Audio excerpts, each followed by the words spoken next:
Hello बच्चों, स्वागत है आप सभी का मेरे YouTube चैनल पर। तो आज हम जो मेटल और नॉन मेटल का चैप्टर ही आगे बढ़ाने वाले हैं, धातु एवं अधातु वाला चैप्टर है ना, धातु एवं अधातु। तो आज हम क्या पढ़ेंगे बेटा?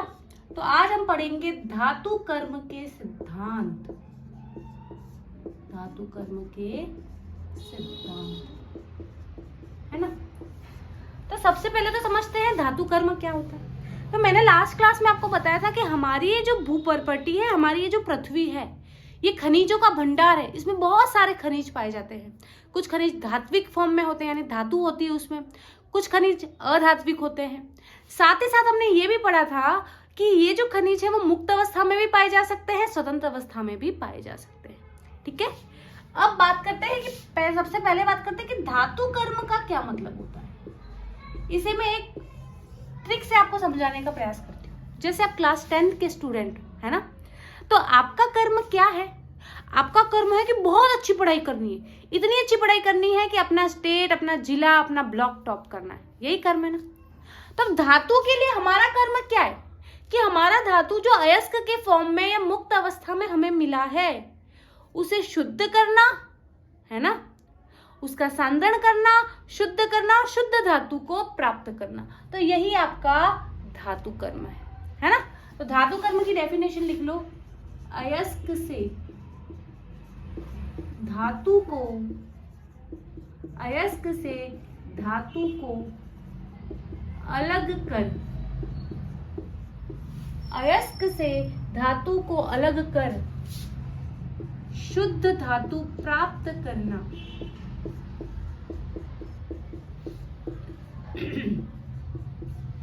धातु कर्म कहलाता है। धातु कर्म कि भाई हमारे लिए, धातु के लिए हमारा कर्म क्या है? भाई हमारे 10th के स्टूडेंट है तो हमारा कर्म क्या है? हम 10th के स्टूडेंट है तो हमारा कर्म है कि हम अच्छे से पढ़ाई करें और अपना जिला, हमारा जो भी ब्लॉक है या हमारा स्टेट टॉप करें।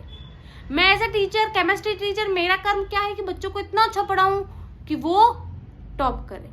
तो धातु के लिए हमारा कर्म क्या है कि धातु जो अयस्क के साथ है या अयस्क के फॉर्म में है, उस अयस्क से हम धातु को निकालें और शुद्ध धातु हम प्राप्त करें। तो धातु कर्म क्या है, ये याद कराने का ट्रिक है। ठीक है, कि अयस्क से धातु को अलग कर शुद्ध धातु प्राप्त करना धातु कर्म कहलाता है। अब हर धातु के लिए एक सिंगल प्रोसेस तो होगा नहीं, है ना। तो अब धातु कर्म के सिद्धांत होते क्या क्या है, सबसे पहले पढ़ते हैं। अब धातु कर्म के सिद्धांत का मतलब क्या है कि वो कौन कौन से प्रोसेस इन्वॉल्व हैं, वो कौन कौन से तरीके हैं जिससे हम अयस्क से धातु प्राप्त कर सकते हैं या हम धातु कर्म वाला प्रोसेस कर सकते हैं। प्रोसेस क्या क्या इन्वॉल्व है, सिंपल से सिंपल लैंग्वेज में बात करें तो प्रोसेस इन्वॉल्व, क्या क्या प्रोसेस इन्वॉल्व हैं, ये धातु कर्म का आपका सिद्धांत है ना। अभी हम पढ़ रहे हैं सारी चीजें, क्या क्या प्रोसेस इन्वॉल्व है। जैसे मान लो आप किसी शादी में जाते हो तो आप क्या क्या करते हो? भाई आप अच्छे से नहा धो के रेडी होते हो, है ना, फिर आप बारात में जाते हो, तो ये आपका एक प्रोसेस है। सिमिलरली अगर मुझे अयस्क से धातु अलग करके धातु प्राप्त करना है तो क्या क्या प्रोसेस है? तो सबसे पहला काम हम करते हैं, है ना, सबसे पहला काम हम क्या करते हैं धातु कर्म के सिद्धांत में? सबसे पहला काम हम क्या करते हैं? सबसे पहले हम करते हैं अयस्क को पीसना, अयस्क को पीसना। हथौड़े से पीट पीट के, या मशीनों की जरूरत पड़ती है तो मशीनों से मिलके अयस्क को पीसते हैं। दूसरा प्रोसेस क्या है? अयस्क का सांद्रण। सबसे पहला प्रोसेस तो क्या है? अयस्क को पीसने का प्रोसेस है। अयस्क को हमने पीस लिया, ठीक है, पृथ्वी से निकाला हमने अयस्क, जमीन से निकाला हमने अयस्क, उसको मैंने पीस लिया। दूसरा प्रोसेस है अयस्क का सांद्रण। अब सांद्रण का क्या मतलब होता है? तो बेटा आप सभी को पता है पृथ्वी के अंदर कोई ऐसे एकदम खजाना तो है मतलब, लेकिन ऐसा तो है नहीं कि एकदम प्योर मिल रहा है। पृथ्वी के अंदर क्या है भाई? पेड़ है, पेड़ से टूट के पत्तियां भी जाती है, डंठल भी जाते हैं, मिट्टी भी है, कंकड़ भी है। अब अयस्क को तुमने जमीन से निकाला है, अयस्क को तुमने जमीन से निकाला है, तो क्या हुआ है?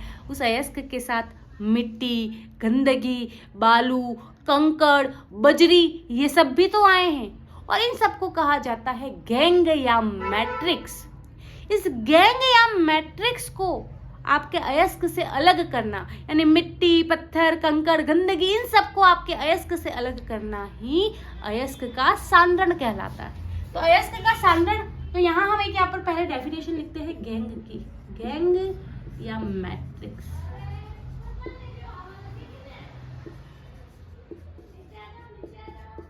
मैट्रिक्स है ना, अयस्क के साथ उपस्थित मिट्टी, डंठल, अयस्क के साथ उपस्थित मिट्टी, डंठल, बालू, बजरी इत्यादि अशुद्धियां, बेसिकली क्या है, अशुद्धियां, गैंग या मैट्रिक्स कहलाती है, मैट्रिक्स कहलाती है। ऐसे समझो, ऐसे याद रखो, इसको याद करने का तरीका बताती हूँ, है ना। आसपास धूल के कण है, हमारे नाक में जाते हैं, नाक में गंदगी भरती है, तुम नाक को साफ करते हो ना, वो क्या है, गेंगा बोलते हो ना तुम, नाक में जो होता है वो गेंगा, गंदगी। तो गेंगा से गैंग, गैंग या मैट्रिक्स, अयस्क में उपस्थित, अयस्क को तुमने जमीन से निकाला है, आलू भी जमीन से निकलता है, आलू जमीन से निकलता है तो उस पर रेत वेत होती है ना, मिट्टी मिट्टी होती है कि नहीं होती है, तो वो तुम्हारा एक तरह से गैंग, ऐसा समझो। जब आपने अयस्क को जमीन से निकाला है तो अयस्क में क्या है, मिट्टी है, डंठल है, बालू है, बजरी है, ये सारी जो अशुद्धियां हैं वो तुम्हारी गैंग या मैट्रिक्स कहलाती है। यहाँ एक डेफिनेशन है तो हमने लिख ली, जल्दी से इसका स्क्रीनशॉट लो, फिर बढ़ते हैं आगे।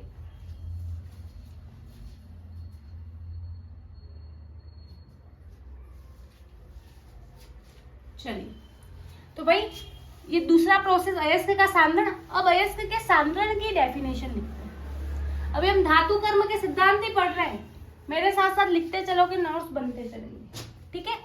चलिए अब डेफिनेशन लिखते हैं अयस्क के सांद्रण की। ये तुम्हारा दूसरा प्रोसेस है। फर्स्ट प्रोसेस तो क्या है, अयस्क को कूट कूट के, मार मार के पीटना और छोटा करना, क्रशिंग ऑफ योर ओरे, ठीक है। सेकेंड है अयस्क का सांद्रण। तो अभी हमने कहा कि अयस्क में गैंग उपस्थित है, तो अयस्क से गैंग या मैट्रिक्स को अलग करना अयस्क का सांद्रण कहलाता है। तो लिखो इस बात को, अयस्क से गैंग या मैट्रिक्स को अलग करना, अयस्क से गैंग या मैट्रिक्स को अलग करना, ये अयस्क का सांद्रण है। जमीन से अयस्क निकाला, कूट कूट के, मार मार के छोटे छोटे टुकड़ों में किया, उस छोटे छोटे टुकड़ों में जो भी आपकी मिट्टी, डंठल, पत्तियां जो भी था उसको अलग किया, ये हुआ सांद्रण। अब क्या, तीसरा प्रोसेस है अयस्क का निष्कर्षण। निष्कर्षण का मतलब निकालना, अयस्क का निष्कर्षण, इसका मतलब क्या हुआ भाई, एक बात समझो, तुमने जमीन से अयस्क निकाला, उसमें मिट्टी, पत्थर, डंडे, ये सब तो अलग हो गए। अब तुम एक चीज समझो, जैसे तुम्हारा जिंक है, जिंक ब्लेंड ZnS के रूप में पाया गया, जिंक कार्बोनेट केलेमाइन के रूप में पाया गया, कॉपर ग्लास के रूप में पाया गया, कॉपर पाइराइट के रूप में पाया गया। तुम्हें तुम्हारे मेटल से मतलब है क्या, तुम्हें इस कार्बन ऑक्सीजन से मतलब है, नहीं, तुम्हें तो इस जिंक धातु से मतलब है, तुम्हें तो यहाँ कॉपर धातु से मतलब है। तो अयस्क के, है ना, अयस्क में से धातु निकालना, ये पूरा ZnS अयस्क है, इसमें से मुझे जिंक अलग करना है, और यही प्रोसेस तुम्हारा कहलाता है अयस्क का निष्कर्षण। तुम्हारा Cu2S, कॉपर के साथ सल्फर भी है, मुझे सल्फर से कोई मतलब नहीं, मुझे मेरे कॉपर धातु से मतलब है, तो Cu2S में से कॉपर निकालना, ये तुम्हारा अयस्क का निष्कर्षण है। अयस्क में उपस्थित धातु को अन्य तत्वों से अलग करना, ये तुम्हारा अयस्क का निष्कर्षण है। आई होप क्लियर है। जल्दी से स्क्रीनशॉट ले लो, फिर आगे बढ़ते हैं।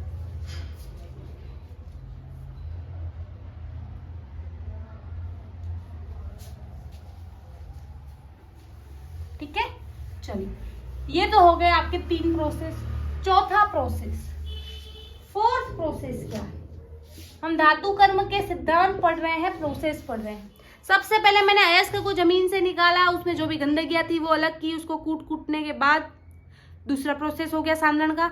तीसरा तुमने भाई तुम्हारा जो धातु है वो अयस्क में किसी के साथ है, उसको अलग किया तुमने। अब जो तुम्हारा धातु मिला है वो अभी भी शुद्ध नहीं है, एकदम प्योर नहीं है।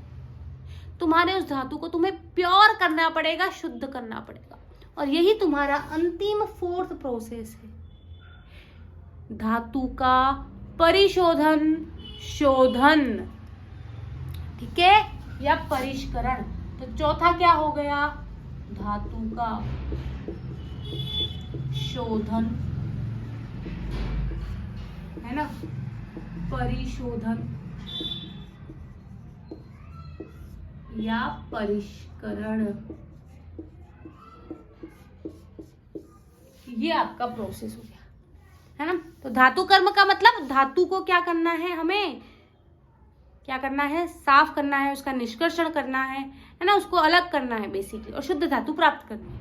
अब इस धातु कर्म में कौन कौन से प्रोसेस है? सबसे पहला प्रोसेस कूट के उसको छोटा करना, दूसरा उसको साफ करना, उसके साथ जो भी गंदगी है, डंठल है, ये सारी, है ना।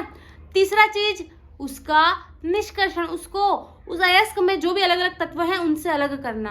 और चौथा प्रोसेस क्या है? धातु का शोधन, परिशोधन या परिष्करण। ठीक है, अब एक एक प्रोसेस को हम पढ़ेंगे। क्लियर है? बढ़े आगे। आई होप क्लियर है। इतना बार बार इसलिए रिपीट कर रही हूँ क्योंकि ये चैप्टर बच्चों को बहुत हार्ड लगता है ना। चलिए पढ़ते हैं आगे, है ना, आगे बढ़ते हैं। तो यहां तक की बात हमने कर ली। अब हम धातुओं के सांद्रण की बात करेंगे। सांद्रण की,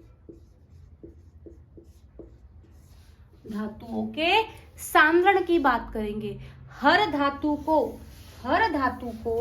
एक ही प्रोसेस से तो आप सांद्रित नहीं कर सकते भाई। हर किसी की प्रॉपर्टी अलग अलग है, हर किसी की रिएक्टिविटी अलग अलग है।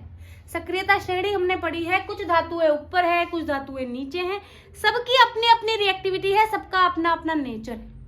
तो उनकी रिएक्टिविटी के अकॉर्डिंग या उनके नेचर के अकॉर्डिंग अलग अलग प्रोसेस है सांद्रण के। तो पहला प्रोसेस जो आज हम पढ़ने जा रहे हैं वो है फेन प्लवन विधि। फेन प्लवन विधि, इसी को बेटा हम जाग प्लवन विधि भी कहते हैं।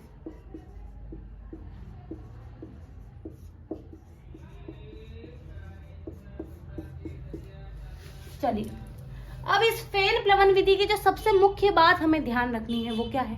तो फेन प्लवन विधि की जो सबसे मुख्य बात है वो ये है, सल्फाइड अयस्कों के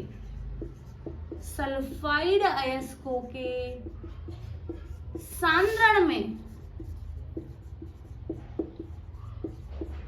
सल्फाइड अयस्कों के सांद्रण में, सल्फाइड अयस्क का मतलब है जिसके साथ सल्फर मिला हुआ है। जैसे जिंक के साथ हमने पढ़ा था जिंक ब्लेंड,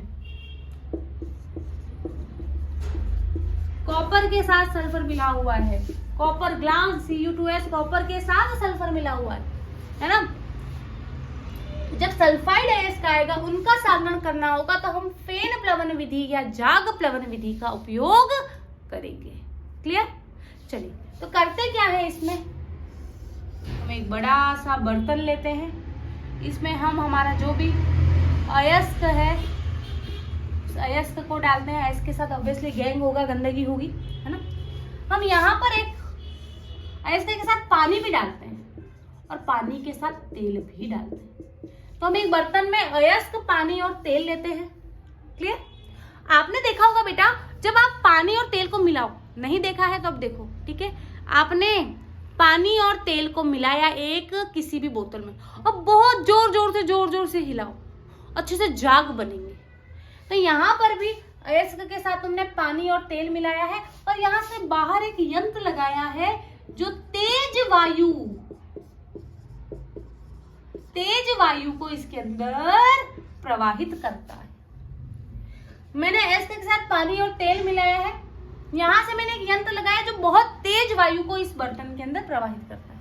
अब जब बहुत तेज हवा अंदर जाती है ना, तो अयस्क पानी तेल नाचते रहते हैं। क्या करते हैं? अयस्क पानी तेल आराम से अच्छे से नाचते रहते हैं और यहाँ पर जाग का निर्माण होता है। जाग का निर्माण होता है और आपका जो अयस्क है वो जाग के साथ ऊपर आ जाता है ना। इस जाग में तुम्हारा क्या है?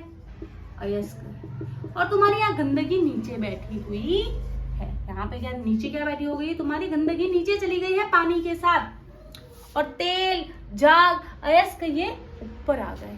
तो गंदगी नीचे है, अयस्क तुम्हारा ऊपर आ गया। अब इस अयस्क को मैंने बाहर निकाल लिया। अब इस अयस्क में मैंने क्या किया? थोड़ी बहुत सल्फ्यूरिक अम्ल की बूंदें मिलाई। क्यों? ताकि वो जाग को कम करे। जाग कम हो गए, अयस्क मुझे मिल गया। उस अयस्क को मैंने धो के सुखा लिया और मेरा अयस्क मुझे प्राप्त हो गया और गंदगी यहाँ बैठ गई और मेरा सांद्रण का प्रोसेस कंप्लीट हो गया। तो ये है तुम्हारा फेन प्लवन विधि, जाग प्लवन विधि, अयस्क के सांद्रण की पहली विधि जो हमने पढ़ी। इसके अलावा और विधियां भी है जो हम नेक्स्ट क्लास में पढ़ेंगे। आज की क्लास को हम यही विराम देते हैं। क्लास को लाइक जरूर करें, शेयर जरूर करें। यूट्यूब पर नए हैं तो सब्सक्राइब के बिना ना जाए। मिलते हैं नेक्स्ट क्लास में, तब तक के लिए बाय बाय, टेक केयर।